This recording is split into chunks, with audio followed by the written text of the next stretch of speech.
Tapi yang harus kita cermati, kebanyakan Habib gagal menegur oknum saudaranya.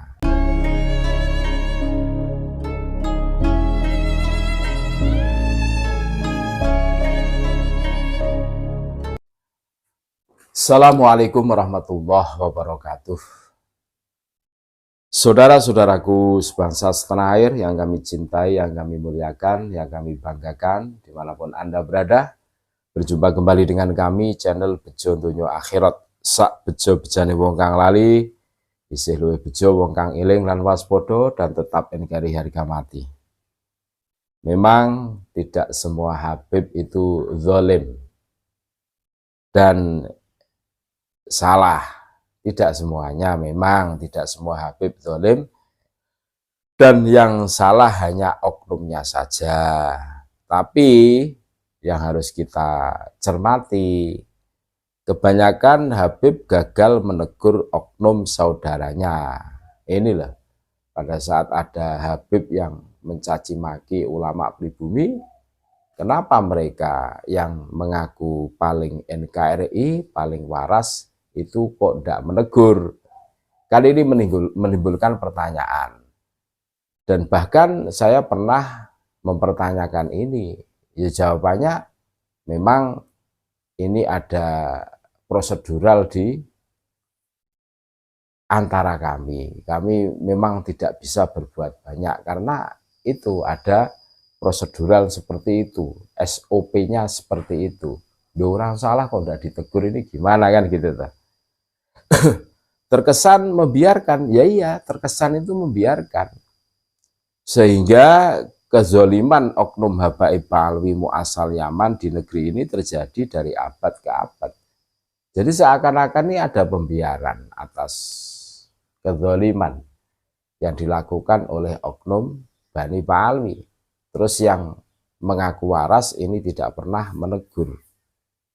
Nah ini loh, ini yang menyebabkan mereka itu remuk sampai detik ini.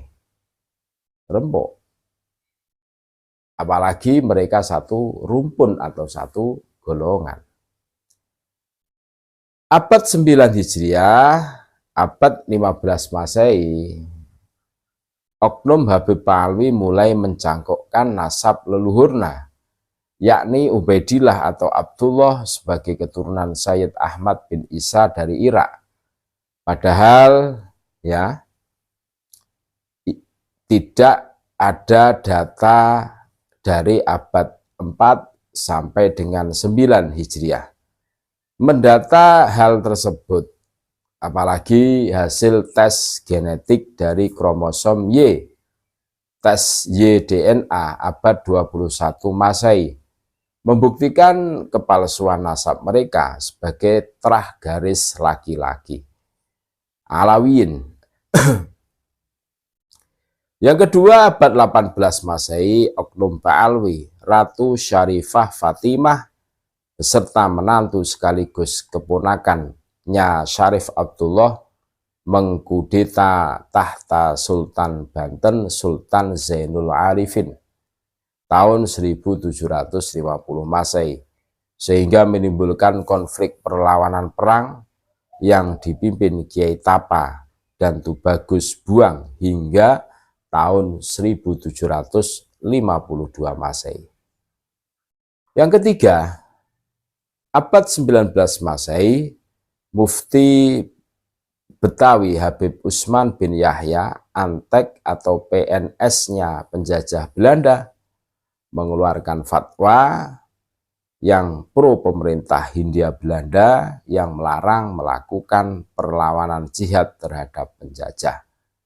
Padahal para kiai Nusantara sebelumnya telah mengeluarkan fatwa jihad melawan penjajah, sehingga fatwa Mufti Betawi memecah persatuan umat Islam untuk melawan penjajah. Kan benturan. Yang keempat, abad 20 Masehi, pemberontakan PKI dipimpin oleh oknum Habib Ba'alwi, yakni Habib D.N. Aidin, Habib Ahmad Sofyan Barakbah, dan Habib Fahrul Barakbah. Nih, Kita harus tahu ini. Yang kelima, abad 21 Masehi antara lain A. Ceramah orasi Habib Rizik Syihab yang ingin menggulingkan pemerintahan yang sah, menghina Gus Dur, menghina Jokowi atau kepala negara, menghina keluarga Wali Songo sebagai begal nasab, dan belajar di kandang kebu, dan lain-lain. Ini kan sungguh menyakitkan. Habib Bahar bin Smith menghina Wali Songo tidak punya anak cucu. Cacian, curut, anjing, babi, berguru kepada satu Habib bodoh lebih utama dari berguru kepada 7 atau 70 kiai yang alim. Habib Taufik Assegaf menghina kiai dekat pemerintahan, semisal anjing, dan menghina perjuangan keluarga Wali Songo, semisal jangkrik dikasih speker. Pembunuhan santri dan keluarganya oleh Habib Ali Hinduan sudah divonis mati sejak 2012. Hingga kini belum dieksekusi.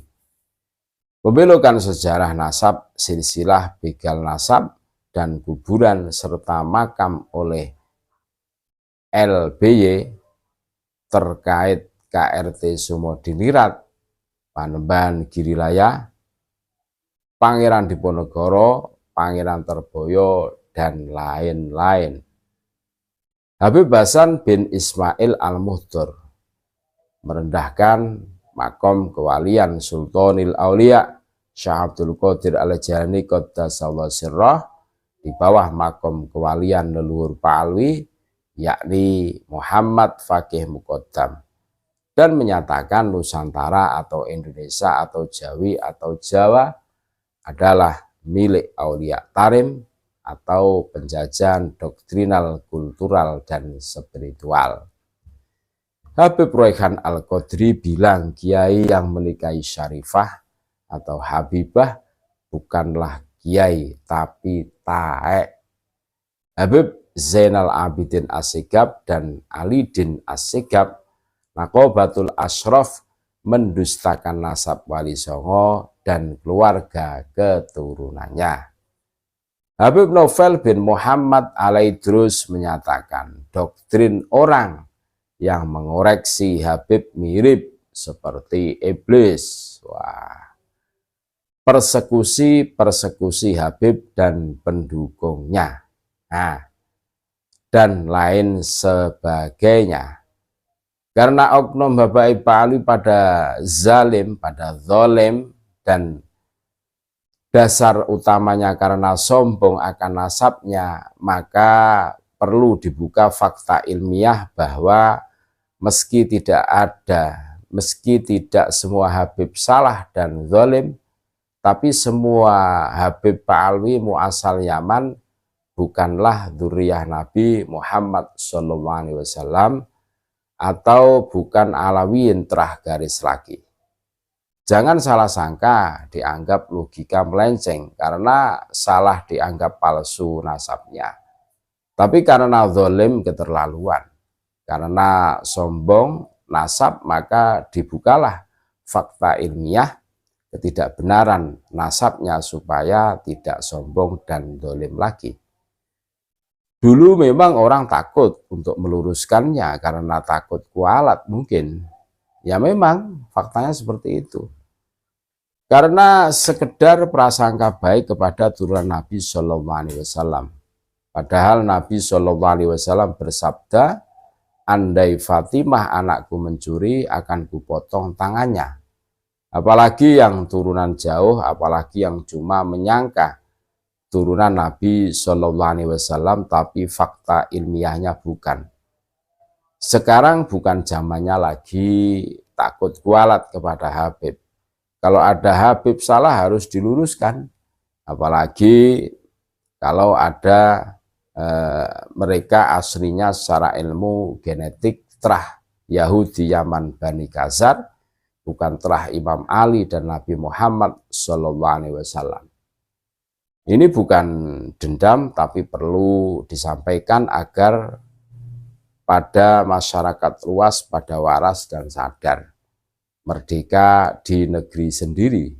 Nah, Jangan mau diperbudak di negeri sendiri. Terima kasih. Tetap NKRI harga mati. Wassalamualaikum warahmatullahi wabarakatuh.